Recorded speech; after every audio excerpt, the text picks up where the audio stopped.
জামাত ইসলামের রাজনৈতিক ক্ষমতা দেশের সীমানা পেরিয়ে এখন আন্তর্জাতিক পরিমণ্ডলে প্রবেশ করেছে। তারা এখন শুধু বাংলাদেশের রাজনীতি নিয়ন্ত্রণ করছে না, বরং তারা আরও নিয়ন্ত্রণ করছে বাংলাদেশের বাইরের বেশ কয়েকটি দেশের রাজনীতি। সেখানে কে ক্ষমতায় আসবে, কে ক্ষমতা থেকে যাবে, কার বিরুদ্ধে কাকে লাগাতে হবে, কোন দেশ স্বাধীন হবে, কোন দেশ পরাধীন থাকবে, এই রাজনীতিগুলো পুরাই নিয়ন্ত্রণ করছে জামাত ইসলাম। কি আপনারা আশ্চর্য হচ্ছেন? আমি বানিয়ে বলছি না। আগে এর সপক্ষে একটা ভিডিও দেখি, তারপরে কথা বলি। দেখুন ভিডিওটি।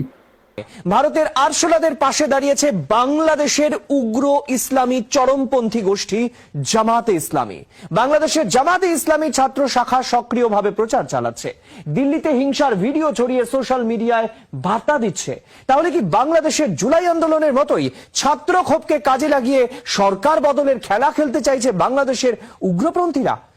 তার মানে বাংলাদেশের পার্শ্ববর্তী দেশ ভারতে আপনারা জানেন বেশ কিছুদিন ধরে সেখানকার ককরোচ জনতা পার্টি নামে ছাত্রদের একটি সংগঠন আন্দোলন করছে মোদী সরকারের বিরুদ্ধে। যেমনটি আমাদের বাংলাদেশে আন্দোলন করেছিল ছাত্ররা হাসিনা সরকারের বিরুদ্ধে। বাংলাদেশের ছাত্র জনতা বৈষম্য বিরোধী ওই আন্দোলনের মাধ্যমে শেখ হাসিনাকে ক্ষমতাচ্যুত করে তাকে ভারতে পালিয়ে যেতে বাধ্য করেছে। শেখ হাসিনা এখান থেকে ভারতে যখন পালিয়ে গেল, এই আন্দোলনের রেশ সে সাথে করে ওখানে নিয়ে গিয়েছিল মোদির জন্য। কারণ মোদি তো তাকে দীর্ঘদিন ধরে ক্ষমতায় বসিয়ে রেখেছিল এবং কথা ছিল যে মোদি যতদিন থাকবে ততদিন হাসিনাকে কেউ কিচ্ছু করতে পারবে না। এখন হাসিনা যখন দেখলো যে মোদি তার কথা রাখে নাই, মোদি ক্ষমতায় ঠিকই বসে আছে, এখান থেকে শেখ হাসিনাকে বিদায়ী হতে হচ্ছে, তখন সে এই আন্দোলনের একটা জজবা ওইখানে নিয়ে গিয়েছিল ওই ভারতের জনগণের জন্য। ঠিক সময় এবং সুযোগ বুঝে সেই আন্দোলনের জজবা ছড়িয়ে দিলেন ভারতের ককরোচ জনতা পার্টির ভিতরে। তারা আন্দোলন করছে। এই আন্দোলন দীর্ঘদিন ধরে করার পরে সেখানকার শিক্ষামন্ত্রী পদত্যাগ করেছেন।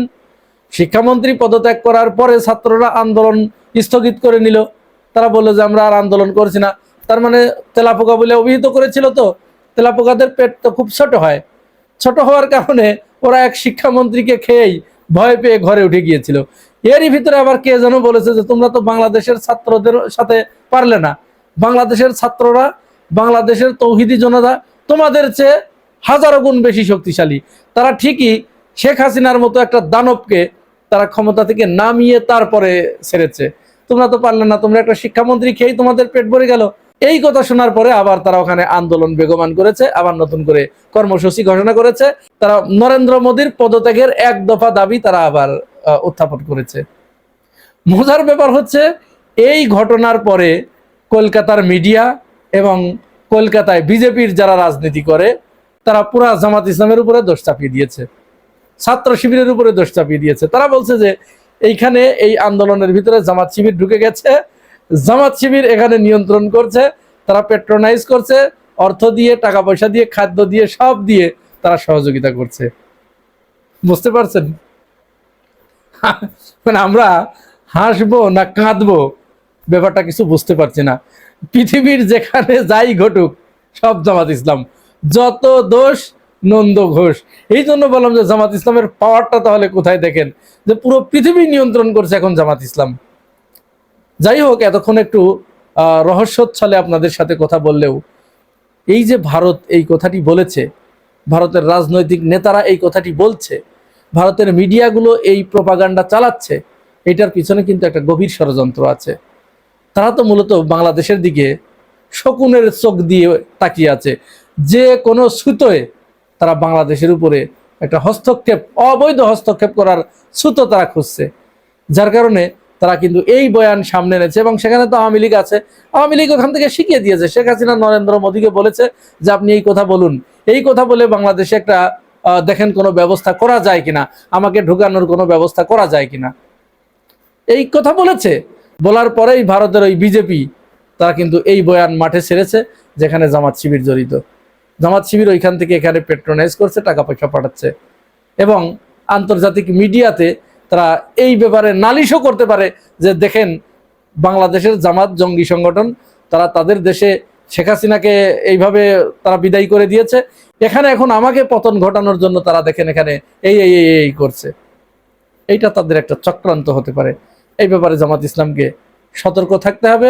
আর আমাদের বিএনপি, তাদের তো এ ব্যাপারে কোনো কথাই নাই, তারা না ধারে না ভারে, তারা এখন কি করবে, কি ভাববে, কি বলবে কিচ্ছু বুঝতে পারছে না।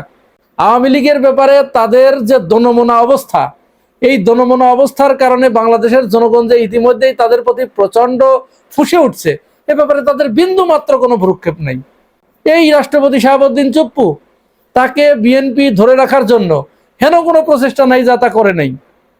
আবার হঠাৎ করে কি হলো, যখন শুনেছে যে চুপ্পু শেখ হাসিনার সাথে কথা বলে, তখন তাদের টনক নড়েছে, তখন তারা চুপ্পুকে পদত্যাগ করতে বাধ্য করেছে। আচ্ছা, পদত্যাগ করার পরে যখন জনগণের পক্ষ থেকে দাবি উঠলো যে এই রাষ্ট্রপতিকে অবশ্যই গ্রেপ্তার করতে হবে, কারণ সে ফ্যাসিবাদ উৎপাদনের একমাত্র কারখানা, সমস্ত বৈধতা দেওয়ার একমাত্র লাইসেন্স প্রদানকারী প্রতিষ্ঠান, সুতরাং তাকে অবশ্যই গ্রেপ্তার করতে হবে। সালাউদ্দিন আহমেদ মাঠে নেমে পড়লেন, মানে আমাদের স্বরাষ্ট্রমন্ত্রী, তিনি মাঠে নেমে পড়লেন যে না, রাষ্ট্রপতিকে গ্রেপ্তার করা যায় না, 51 অনুচ্ছেদ এটা বলে না। এখন সালাউদ্দিন আহমেদ তো ভেবেছিলেন যে তিনি একমাত্র বাংলাদেশের সংবিধান পড়েন, আর কেউ সংবিধান পড়ে না। সাথে সাথে অ্যাডভোকেট শিশির মনির তিনি এই যে বলে দিলেন যে না, 51 অনুচ্ছেদে বলা আছে রাষ্ট্রপতি তার দায়িত্ব চলাকালীন সময়ে, দায়িত্ব পালনকালীন সময়ে তার বিরুদ্ধে মামলা করা যায় না, তার বিরুদ্ধে ফৌজদারি কোনো মামলা দেয়া যায় না, তাকে গ্রেপ্তার করা যায় না। কিন্তু যখন তিনি দায়িত্ব ছেড়ে দিবেন, দায়িত্ব থেকে তিনি অবসর নেবেন, তখন তার বিরুদ্ধে ঠিকই তার পূর্বের বা পরের সমস্ত অপকর্মের বিচার করা যায় এবং তার বিরুদ্ধে মামলাও করা যায়। এখন এই কথা কিন্তু শিশির মনির একাই বলেন নাই। শিশির মনিরের পাশে এসে দাঁড়িয়েছে কে জানেন? বিএনপির একজন প্রবীণ আইনজীবী জয়নুল আবেদিন। এই দেখুন, তিনিও ঠিক একই কথা বলেছেন। তিনিও বলেছেন যে না, ওটি মিথ্যা কথা। রাষ্ট্রপতি তার দায়িত্ব পালনের আগে বা পরে যদি কোনো ফৌজদারি অপরাধ করে থাকেন, তাহলে দায়িত্ব ছাড়ার পরে তার বিরুদ্ধে মামলাও করা যায়, তাকে গ্রেপ্তারও করা যায়। তার ওই শিশির মনিরের কথার সত্যতা তিনি প্রমাণ করেছেন। অথচ বিএনপি এখন ছলে বলে কলে কৌশলে যে কোনো ভাবে এই রাষ্ট্রপতি শাহাবুদ্দিন চুপ্পুকে দেশের বাইরে পাঠিয়ে দেওয়ার জন্য তারা পায়তারা করছে। অর্থাৎ তাকে গ্রেপ্তার করবে না, তার বিরুদ্ধে মামলা দেবে না। তাদের সাথে এক ধরনের গোপন আতাত হয়ে গেছে ইতিমধ্যে। আতাত যে হয়ে গেছে তার আরো একটা প্রমাণ দেয় এই যে রাজশাহী বিশ্ববিদ্যালয়ে আজকে কি হয়েছে জানেন? আমরা ওইখানে একটা স্লোগান আজকে উচ্চারিত হয়েছে। স্লোগানটা আসেন আগে একটু শুনি।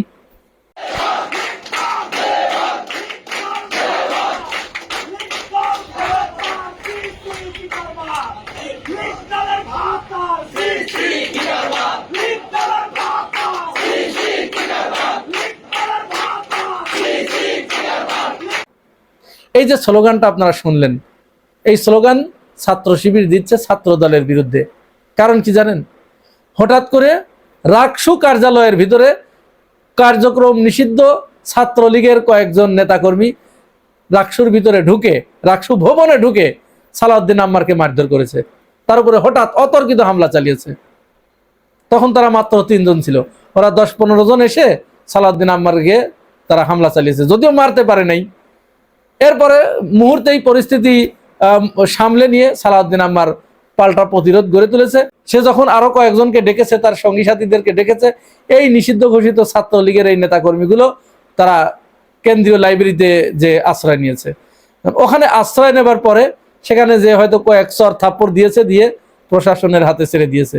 ভিসি তাদের কোনো বিচার না করে, পুলিশের হাতে না দিয়ে তাদেরকে ছেড়ে দিয়েছে। যখন ছেড়ে দিয়েছে তখন তো সালাউদ্দিন আম্মার আরো বেশি ফুঁসে উঠেছে। ছাত্র শিবিরের পক্ষ থেকে তখন মিছিল করা হয়েছে ভিসির বিরুদ্ধে, যে আপনি অভিভাবক, আপনার কাছে এই ছাত্রলীগের নেতাকর্মীদেরকে আমরা ধরে দিলাম, আপনি তাদেরকে ছেড়ে দিলেন। ভিসির বিরুদ্ধে তারা একটা স্লোগান মিছিল সেখানে করেছে।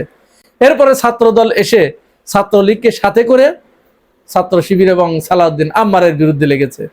তার মানে আমরা বুঝতে পারছি না, ছাত্রলীগ এবং আওয়ামী লীগকে কিছু বললে বিএনপির কেন এত চলে?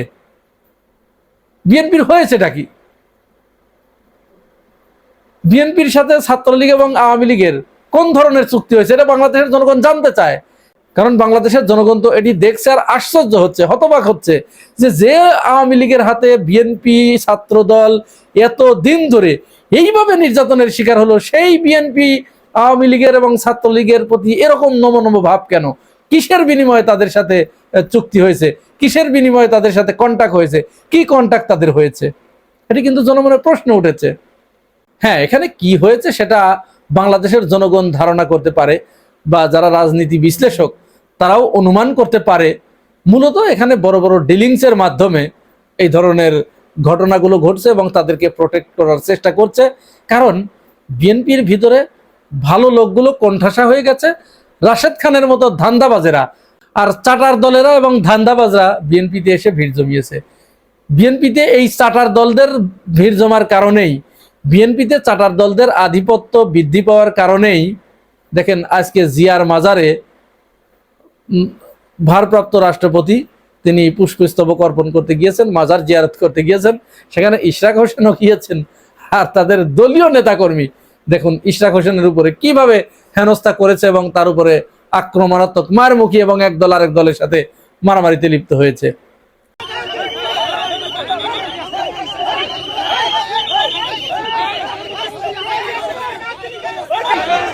এগুলো সব ওই সুবিধার জন্য, একটু সুবিধা পাওয়ার জন্য। সুবিধাবাদ জিন্দাবাদ। নিজেদের পেশি শক্তির প্রমাণ দেবার মাধ্যমে রাজনৈতিক ফায়দা হাসিল করার জন্য তারা এই ধরনের কাণ্ড কারখানাগুলো সবসময় ঘটিয়ে থাকে। প্রিয় ভাই ও বোনেরা, এই পুরো বিষয়টি শোনার পরে আপনাদের কাছে কি মনে হয়েছে আপনার মূল্যবান মতামত জানাবেন মন্তব্যের ঘরে। আর আপনি যদি আমার এই চ্যানেলে নতুন হয়ে থাকেন তাহলে চ্যানেলটি সাবস্ক্রাইব করে পাশে থাকবেন। আজ এ পর্যন্তই, ভালো থাকবেন, আল্লাহ হাফেজ।